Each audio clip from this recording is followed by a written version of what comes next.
Hello friends. आज हम chemistry 12th class lesson 2 solution में मोलरता को अध्ययन करने के बाद नार्मलता के बारे में अध्ययन करेंगे। मोलरता की तरह नार्मलता भी बहुत महत्वपूर्ण इकाई है सांद्रता को मापने की। इसे इंग्लिश में नॉर्मेलिटी कहते हैं और कैपिटल एन से डिनोट करते हैं। तो सबसे पहले हम जानना चाहेंगे कि नॉर्मेलिटी यानी नार्मलता होती क्या है। तो जैसे कि आपने पहले मोलरता को पढ़ा, तो किसी विलयन में उपस्थित विलेय पदार्थ के ग्राम मोलों की संख्या मोलरता कहलाती है। उसी प्रकार किसी विलयन के 1 लीटर में उपस्थित विलेय पदार्थ के ग्राम तुल्यांकों की संख्या, ध्यान रखिए यहाँ पर ग्राम तुल्यांकों की संख्या है, नंबर ऑफ ग्राम इक्विवेलेंट, वो नॉर्मलता कहलाती है। तो अगर हमें एग्जाम में पूछा जाए इसकी परिभाषा, तो हम किस प्रकार से लिखेंगे? 1 लीटर विलयन में उपस्थित विलेय पदार्थ के ग्राम तुल्यांकों की संख्या उस विलयन की नॉर्मलता कहलाती है और इसे कैपिटल एन से व्यक्त करते हैं। अब नॉर्मलता को सूत्र के रूप में कैसे लिखेंगे कि विलेय पदार्थ के ग्राम तुल्यांकों की संख्या अपॉन विलयन का आयतन लीटर में, है ना। अगर विलेय को मैं बी के रूप में मानूं तो, और विलायक को मैं ए मानूं, है ना, तो मैं इसको लिख सकता हूँ WB upon EB upon VL। ठीक, ऐसा क्यों भाई? तो देखते हैं हम आगे। जिस प्रकार से ग्राम मोलों की संख्या मोलरता में हम कैसे निकालते थे? पदार्थ की मात्रा ग्राम में अपॉन उसका अणुभार यानी मोलर द्रव्यमान। तो यहाँ पर अणुभार की जगह हम लेंगे तुल्यांकी द्रव्यमान यानी तुल्यांकी भार, इक्विवेलेंट वेट। ठीक है, जो कि हम 11th में विस्तार से अध्ययन कर चुके हैं कि तुल्यांकी भार क्या होता है, और इस टॉपिक में भी मैं आपको आगे जाकर के बताऊंगा तुल्यांकी भार क्या होता है। ठीक है, और इक्विवेलेंट वेट है इसलिए मैंने इसको यहाँ पर कैपिटल ई से डिनोट किया। तो नॉर्मलता का सूत्र हो जाएगा विलेय पदार्थ की मात्रा ग्राम में WB अपॉन EB उसका इक्विवेलेंट वेट अपॉन विलयन का आयतन लीटर में। अगर मिलीलीटर में दिया होगा तो उसमें 1000 का हम भाग दे देंगे। ठीक है, अब विलेय पदार्थ की मात्रा ग्राम में अपॉन विलयन का आयतन लीटर में, ये तो हो गई सांद्रता ग्राम प्रति लीटर जो कि मैंने यहाँ लिख ली, और 1 अपॉन तुल्यांकी भार को मैंने यहाँ लिख दिया। इस सूत्र को मैं इस रूप में लिख सकता हूँ, किसी प्रकार की कोई प्रॉब्लम नहीं है। ठीक है, अगर मैं इस रूप में लिखता हूँ तो एक नया सूत्र बन जाता है, नार्मलता इज इक्वल टू सांद्रता ग्राम प्रति लीटर बटा विलेय का तुल्यांकी भार। सांद्रता ग्राम प्रति लीटर में अगर दी हुई हो तो उसमें तुल्यांकी भार का भाग देने पर नार्मलता आ जाएगी, है ना। या हम कह सकते हैं कि concentration gram per litre is equal to normality multiply by equivalent weight of solute, यानी सांद्रता ग्राम प्रति लीटर बराबर नॉर्मलता इंटू तुल्यांकी भार। यह सूत्र प्रैक्टिकल केमिस्ट्री के अंदर भरपूर उपयोग किया जाता है और ज़्यादातर नॉर्मेलिटी और कॉन्सेंट्रेशन ग्राम पर लीटर इसी से ज्ञात की जाती है, इसलिए बहुत महत्वपूर्ण है, इसे आप ध्यान रखिए। अब हम देखते हैं इसकी यूनिट क्या होती है। तो जैसे मोलरता में हम मोल ले रहे थे तो ग्राम मोल पर लीटर था, तो यहाँ पर हो जाएगा ग्राम तुल्यांक प्रति लीटर। ग्राम तुल्यांक प्रति लीटर इसकी यूनिट होगी। इंग्लिश में लिखेंगे ग्राम इक्विवेलेंट पर लीटर, और या फिर हम सीधा लिख सकते हैं कैपिटल N, है ना। वैसे भी आपने प्रैक्टिकल केमिस्ट्री में बहुत सी कॉन्सेंट्रेशन को देखा होगा कि N/10 सॉल्यूशन दिया है या N/20 दिया है, N/30 दिया है। ये सारी हमको कॉन्सेंट्रेशन नॉर्मेलिटी में दी हुई होती है। तो हम आराम से निकाल सकते हैं कि किसी विलयन की नॉर्मलता कैसे डिफाइन की जा सकती है। अब हम इसका एक आंकिक प्रश्न करेंगे। हमको कुछ आंकड़े दिए हैं और हम इससे नॉर्मलता निकालें। आपको दिया गया है कि 20 ग्राम NaOH को जल में विलय करके आयतन 250 मिलीलीटर कर दिया गया हो, तो इस विलयन की नॉर्मलता क्या होगी? अच्छा, ये करते कैसे हैं? होता क्या है, प्रैक्टिकल लैब में आपके पास एक वॉल्यूमेट्रिक आयतन मापी फ्लास्क होता है। ये इसमें यहाँ तक निशान होता है, माना कि ये 250 ml का फ्लास्क है ना। तो इसमें हम क्या करते हैं, पहले 20 ग्राम NaOH इसमें ले लेते हैं और फिर इसमें पानी भरते हैं और इस निशान तक हम ले आते हैं, है ना।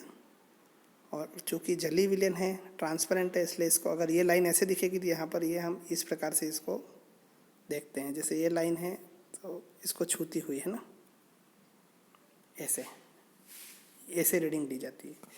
तो हम ऐसे करके सॉल्यूशन बना लेंगे। टोटल सॉल्यूशन का वॉल्यूम है 250 ml। नॉर्मेलिटी निकालनी, सीधी सी बात है। फॉर्मूला लगाएंगे WB/EB अपॉन VmL अपॉन 1000, ये वाला सूत्र लगाएंगे।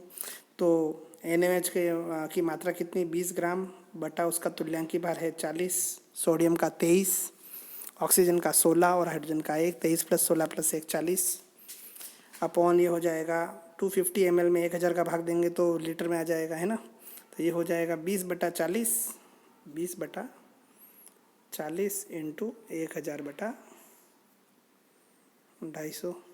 चलो ये 2, ये 4 में 2 का भाग दिया तो आ जाएगा आंसर 2 नॉर्मल।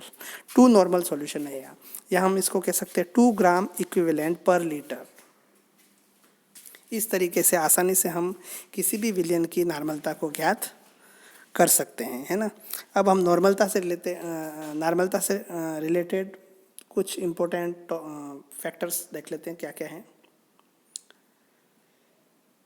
जैसा कि हमने देखा कि नॉर्मेलिटी निकालने के लिए तुल्यांकी भार का ज्ञान होना आवश्यक है, क्योंकि ग्राम तुल्यांकों की संख्या कैसे निकालते हैं, विलेय पदार्थ की मात्रा ग्राम में अपॉन उसका तुल्यांकी भार। तो तुल्यांकी भार होता क्या है, ये रिलेटिव मास है, इसकी कोई यूनिट नहीं होती। हम 11th में इसके बारे में पूरा पढ़ चुके हैं, लेकिन 12th में आपकी जो जो चीज़ें काम की है वो मैं आपको अवश्य बताना चाहूँगा।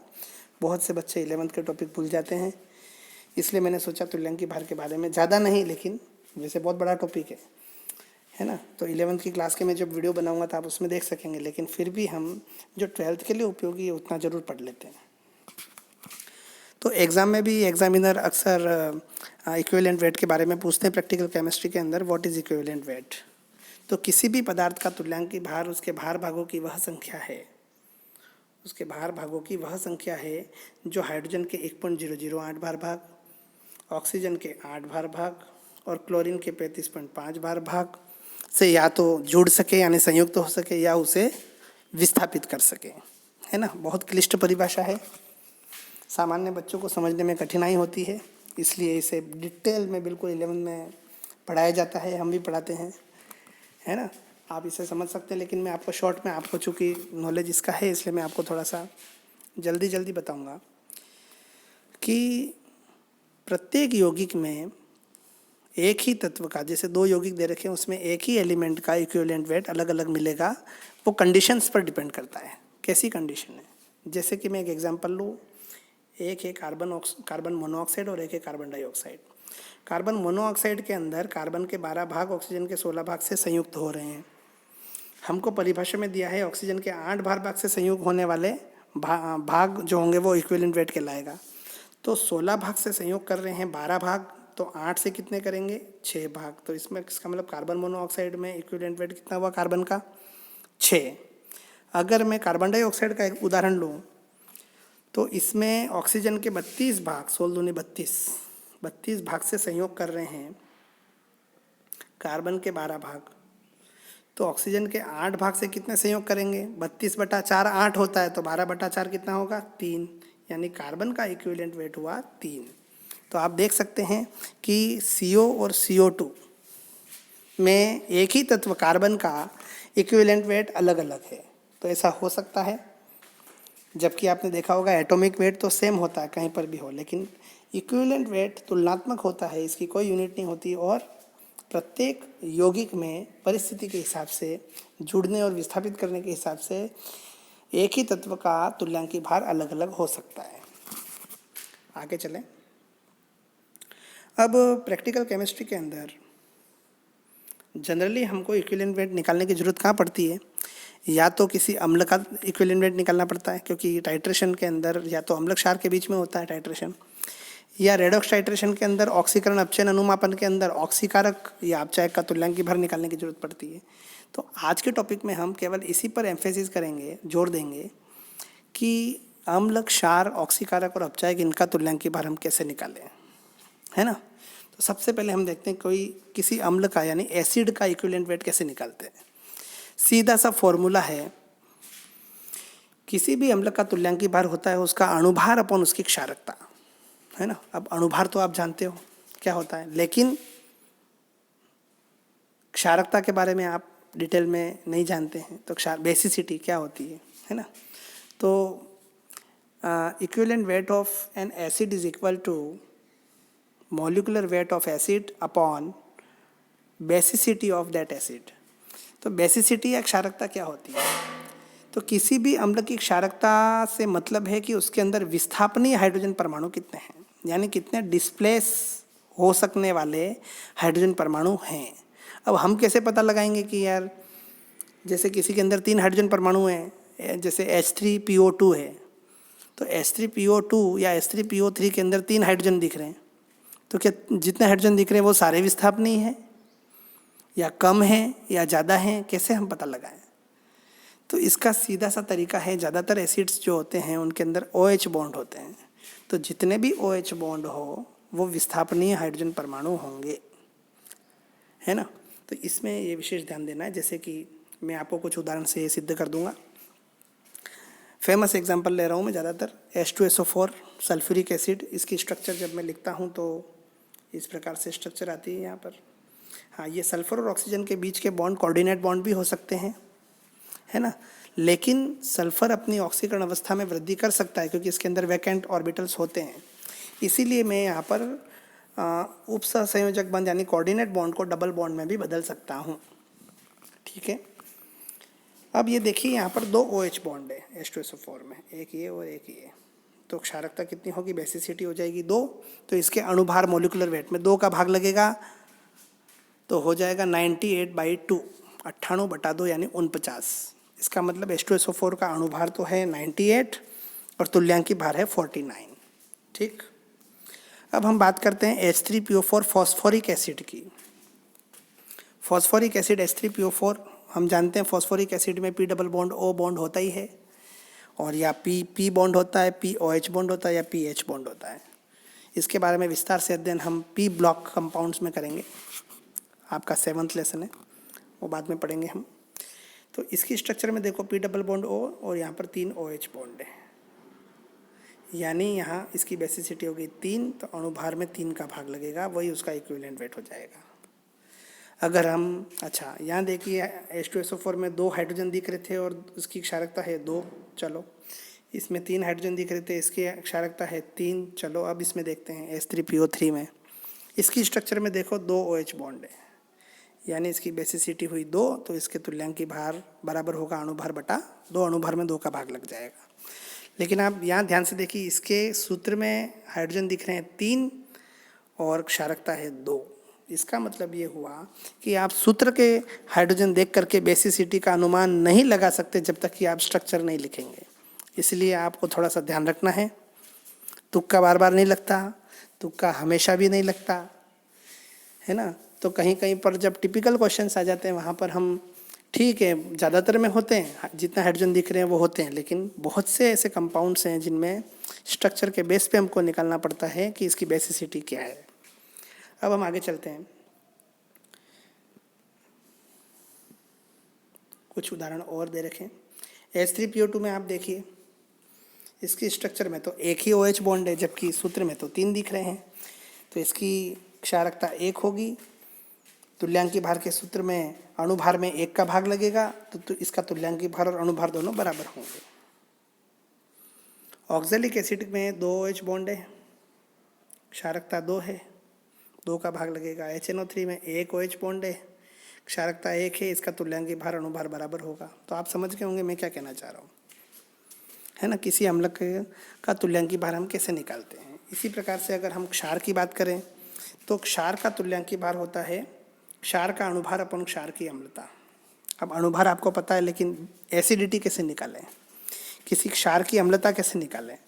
तो ज़्यादातर हम देखते हैं क्षार में OH बॉन्ड होता है, तो जितने OH बॉन्ड होंगे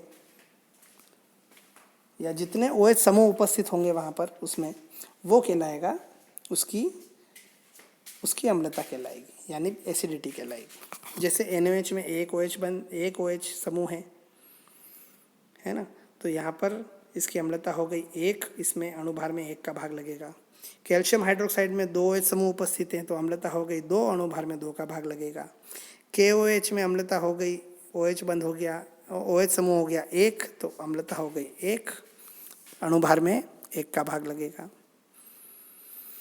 अब बहुत से क्षार ऐसे हैं जिनमें OH समूह नहीं होता, जैसे for example K2CO3 potassium carbonate, तो उसकी बेसिस एसिडिटी हम कैसे निकालें, अम्लता कैसे निकालें। तो ऐसे क्षारों की अम्लता निकालने के लिए हम ये पता लगाते हैं कि उस क्षार को उदासीन करने के लिए मोनोबेसिक यानी एक क्षार की कितने अम्लों की आवश्यकता है, बस उस हिसाब से हम उसकी निकल, जैसे K2CO3 है तो इसको उदासीन करने के लिए 2HCl की यानी HCl के 2 अणुओं की आवश्यकता है ना। इसके 1 मोल को उदासीन करने के लिए उसके 2 मोल चाहिए, तो इसकी अम्लता हम लेंगे 2, तो अणुभार में 2 का भाग लगेगा तो तुल्यांकी भार निकल जाएगा। इस तरीके से हम अम्ल और क्षार का तुल्यांकी भार आसानी से निकाल सकते हैं। आपको कोई फिर भी प्रॉब्लम आती है तो आप मुझे कमेंट बॉक्स में पूछ सकते हैं। अब हम आगे चलते हैं। मैंने आपको कहा था अम्ल और क्षार हो गया। अब बचे रेडॉक्स टाइट्रेशन के अंदर या रेडॉक्स रिएक्शंस के अंदर ऑक्सीकरण और अपचयन जब होता है तो एक ऑक्सीकारक होता है पदार्थ और दूसरा अपचायक होता है, यानी एक ऑक्सीडेंट होता है और दूसरा रिडक्टेंट होता है।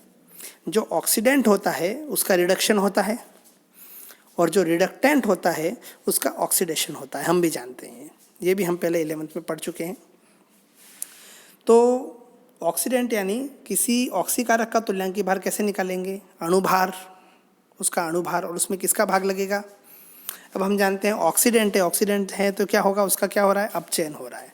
अपचयन में क्या होता है, इलेक्ट्रॉन ग्रहण किए जाते हैं, है ना। तो ग्रहण किए गए इलेक्ट्रॉनों की संख्या प्रति अणु, एक अणु या एक आयन कितने इलेक्ट्रॉन ग्रहण करता है उसका हम भाग लगा देंगे किसमें, अणुभार में। और इसी प्रकार से अगर मैं अपचायक का तुल्यांकी भार बताऊं, ये अपचायक का तुल्यांकी भार, तो उसका अणुभार में किसका भाग लगाएंगे हम, त्यागे गए इलेक्ट्रॉनों की संख्या। क्योंकि अपचायक का क्या होगा, अपचायक यानी रिडक्टेंट का क्या होता है, ऑक्सीडेशन होता है, और ऑक्सीडेशन में क्या होता है, इलेक्ट्रॉन त्यागे जाते हैं, इलेक्ट्रॉन डोनेट किए जाते हैं, इलेक्ट्रॉनों को त्यागा जाता है। और जब इलेक्ट्रॉन त्यागे जाते हैं तो कितने इलेक्ट्रॉन त्यागे गए उनकी संख्या अगर हम प्रति अणु निकाल लें, प्रति आयन निकाल लें, उसका हम भाग दे दें अणुभार में, तो हमारे पास आ जाएगा इक्विवेलेंट वेट ऑफ रिडक्टेंट यानी अपचायक का। ठीक, अब ये तो केवल एक फॉर्मूले वाली बात हुई, इसका कुछ एग्जाम्पल हम देख लेते हैं।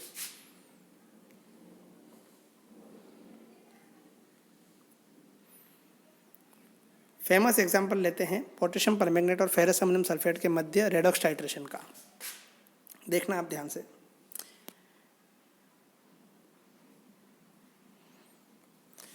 पोटेशियम परमैंगनेट KMnO4 और ferrous ammonium sulphate FeSO4 NH4 2SO4 6H2O, जिसको मोर लवण भी कहते हैं, इसके बीच में रेडॉक्स रिएक्शन होती है। और उस रेडॉक्स रिएक्शन को अगर मैं आयनिक फॉर्म में लिखूं तो क्या हो जाएगा, ये परमैंगनेट आयन है MnO4 माइनस, ये फेरस आयनों से रिएक्शन करता है, अम्लीय माध्यम में करता है इसलिए 8H प्लस, अम्लीय माध्यम में तो क्या बनेगा, मैग्नस Mn+2, ये हो जाएगा फेरिक 5Fe+3 और 4H2O।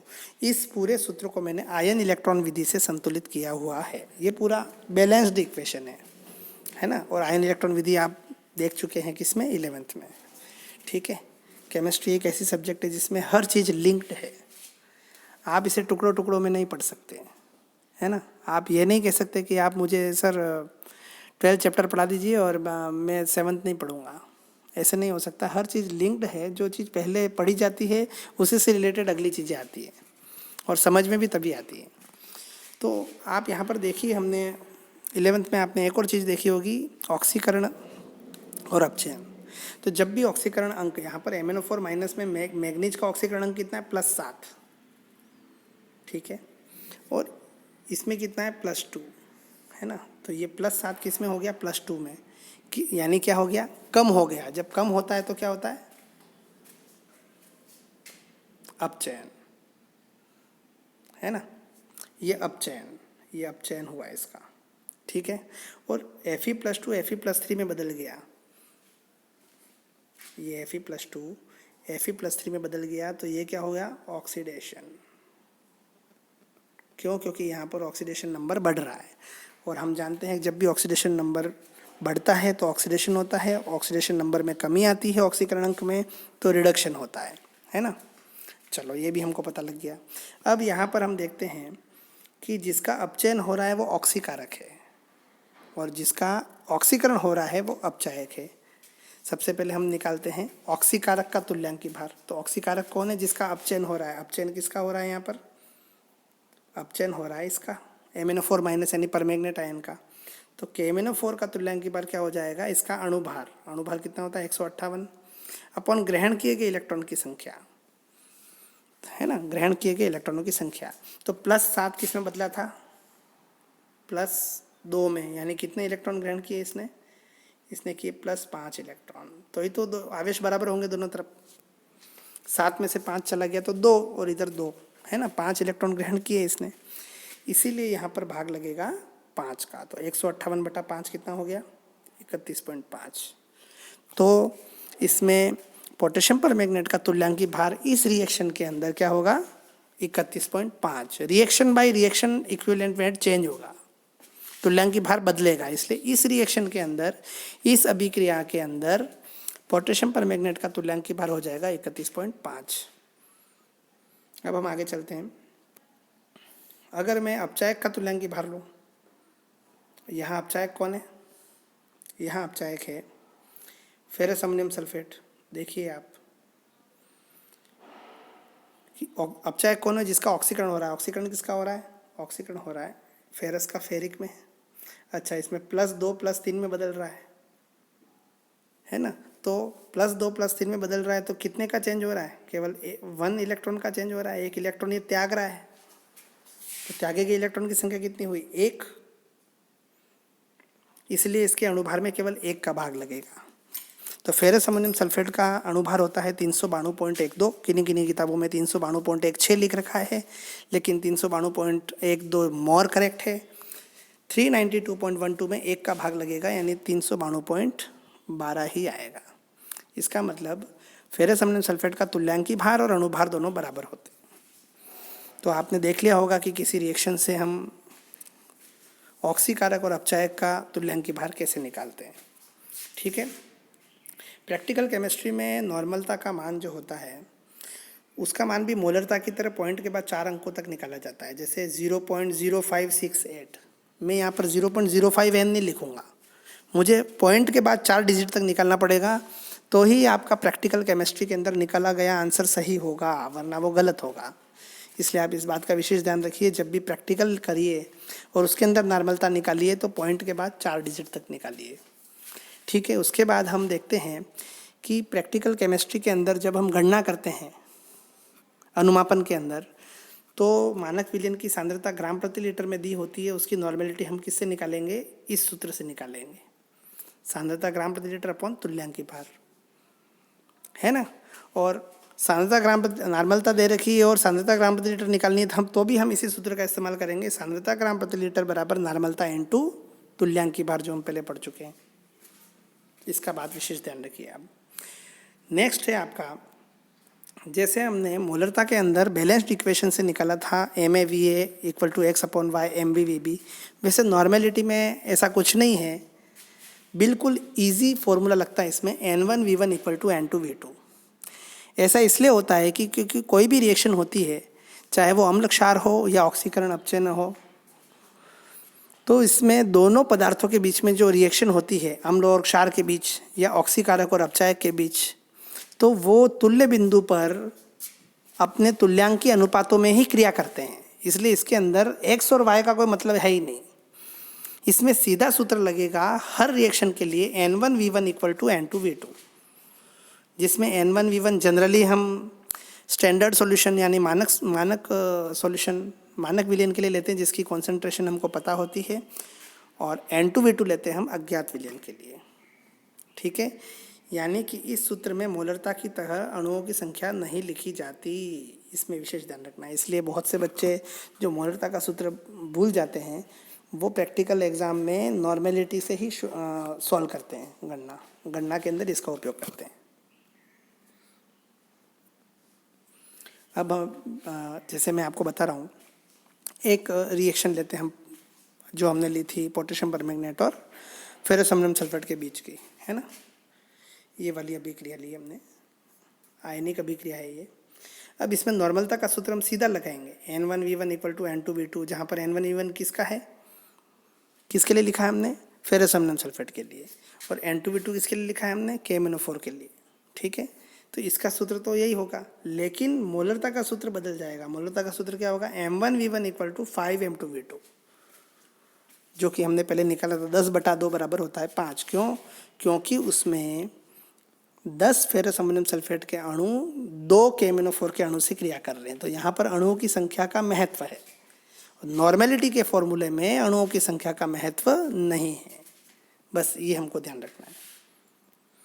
अब नॉर्मलता भी द्रव्यमान आयतन इकाई है, इसलिए ताप से प्रभावित होती है।